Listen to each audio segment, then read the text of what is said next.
पाकिस्तान ने इंग्लैंड के खिलाफ पहले टेस्ट मैच के लिए अपनी प्लेइंग 11 का ऐलान कर दिया है। शान मसूद ने प्रेस कॉन्फ्रेंस में टीम का ऐलान किया। टीम में साइम अयूब, अब्दुल्ला शफीक, शान मसूद, बाबर आजम, सऊद शकील, मोहम्मद रिजवान, सलमान अली आका, आमिर जमाल, शाहीन शाह, नसीम शाह और अबरार अहमद शामिल हैं।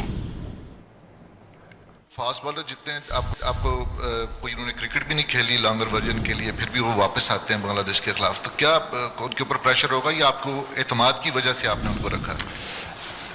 सोहेल भाई, इसमें थोड़ा सा डिफरेंटली देखना होता है बैट्समैन को, स्पेशली फास्ट बॉलर्स को। बैट्समैन की ऑब्वियसली यही थिंकिंग है कि कंसिस्टेंसी रहे सिलेक्शन में, उनको मौके दें और कुछ चीज़ें अच्छी भी हुई हैं बांग्लादेश सीरीज़ में। जो दोनों हम पहली इनिंग्स खेले हैं बांग्लादेश में, टॉस हार के, मौसम बारिश हुई थी दोनों पहले दिन, उन कंडीशंस में जाके हमारी जो बैटिंग थी उन्होंने जो पॉजिटिव चीज़ की थी दोनों इनिंग्स में अच्छा स्कोर एक पुटअप किया था जो फर्स्ट इनिंग्स।